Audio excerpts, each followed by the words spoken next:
जन्माष्टमी की बहुत शुभकामनाएं आपको। और आज ये हमारा आखिरी उपवास होगा। कल से हम कल आखिरी वीडियो होगा मेरा, unless I find motivation to do so. दोस्तों, मैं कहीं ऐसा पढ़ती हूँ जैसे कुछ मूर्ख लोग होते हैं, वो ये समझते हैं कि माँ दुर्गा या माँ शक्ति कोई हार्ड मास की कोई औरत है जो ऊपर आसमान में बैठी हैं और दूरबीन लगा के सबको देखती हैं कौन मंदिर गया कौन नहीं गया, और उसी के हिसाब से फिर उनका अकाउंट में चीज़ें ट्रांसफ़र होती हैं। ये बहुत ही बड़ी मूर्खता है, ऐसा नहीं है। अगर आप अध्यात्म को समझना चाहते हैं और धर्म को, स्पिरिचुअलिटी से जुड़ना चाहते हैं, तो प्लीज़ नो कि उनका very basis is also science. So शक्ति ऐसा नहीं कि कोई औरत है, शक्ति हर एक में है। पुरुष और प्रकृति, शिव और Shakti, these are the two basic fundamental जो है चीज़ें हैं इस एग्जिस्टेंस की।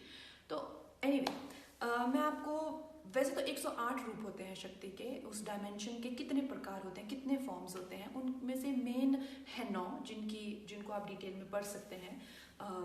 जिस तरह से उनका अध्ययन कीजिए, उनका साइंटिफिक अध्ययन कीजिए, उनको ऐसे मत सोचिए, किसी तरह के सुपरस्टिशन से मत, खासकर पढ़े लिखे लोगों के लिए वो एक भक्ति का डायमेंशन था जो लोग पढ़ नहीं सकते, तर्क वितर्क को, इंटेलेक्चुअल चीज़ों को, साइंटिफिक चीज़ों को समझ नहीं सकते, उनके लिए मेटाफर्स बनाए हुए थे। लेकिन जो लोग पढ़ सकते हैं, जो लोग ये ऑनलाइन है सब कुछ, आप लोगों के लिए भक्ति योग नहीं, आप लोगों के लिए जनन योग होना चाहिए, ज्ञान योग होना चाहिए, द योग of origin, the science of origin. इस तरीके से आप अध्यात्म को पाइए। भक्ति is can come later, that is also a great part of yoga।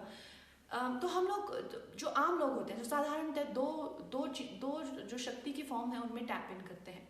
सबसे पहले तो आता है जब हम छोटे होते हैं सरस्वती। तो जब हम विद्या ग्रहण करते हैं, जिनका प्रमुख चीज़ ये बताई गई कि जब भी आप विद्या ग्रहण, तो आप अगर सरस्वती माँ की पिक्चर को नोटिस करेंगे तो दोस्तों उसमें देखेंगे कि वो सफ़ेद साड़ी पहने रखते हैं। तो सफ़ेद रंग इज़ अ मेटाफर, रूपक है वो संन्यास का, कि आपको हर चीज़ को लेके दुनिया में डिस्पैशन दिखाना पड़ता है, चाहे वो माँ बाप का प्यार हो, चाहे वो किसी और चीज़ से आपको प्यार हो, चाहे भोजन हो, चाहे सोने से, हर चीज़ से आपको डिस्पैशन दिखाना पड़ता है। वो एक वीणा लेके बैठी होती है। वीणा जिस तरह से उसका जो रूपरेखाएं हैं वीणा की, that is also a metaphor of meditativeness. उनके आसपास बतके होती है, बतके चाहे कितना भी पैडल करें, लेकिन वो जो सरफेस है वाटर का, उसको वो कभी भी छोटे छोटे रिपल्स बनाती हैं, मगर दे डोंट डिस्टर्ब एनीथिंग। तो इस तरह से विद्या ग्रहण की जाती है, इस डायमेंशन में जाके विद्या ग्रहण की जाती है। अगर आप लक्ष्मी की फोटो देखें, वो खड़ी होती हैं, लाल रंग के वस्त्र उन्होंने पहने होते हैं, because red colours is a symbol of passion. तो अगर आपको पैसा कमाना है, और पूरा उनका श्रृंगार है एक सुहागन औरत की तरह, क्यों? क्योंकि वो एक गृहस्थ को उसको सिंबॉलिक करती हैं, बिकॉज जो आपका exchange in the world becomes very passionate. It's not a dimension of dispassion। तो और खड़ी होती है, लक्ष्मी बैठी होती है, सरस्वती बैठी होती है, क्योंकि आप एक बार विद्या ग्रहण कर लें उससे आपसे कोई नहीं छीन सकता, मगर लक्ष्मी कभी आएंगी कभी जाएंगी। So these are the dimension. जब तक आप इनकी तपस्या नहीं करेंगे तब तक आप उनमें टैप इन नहीं कर सकते। अब आप संन्यास लेके पैसा कमाना चाहेंगे, या आप पैसा कमाते हुए विद्या ग्रहण करना चाहेंगे, ये पॉसिबल नहीं है।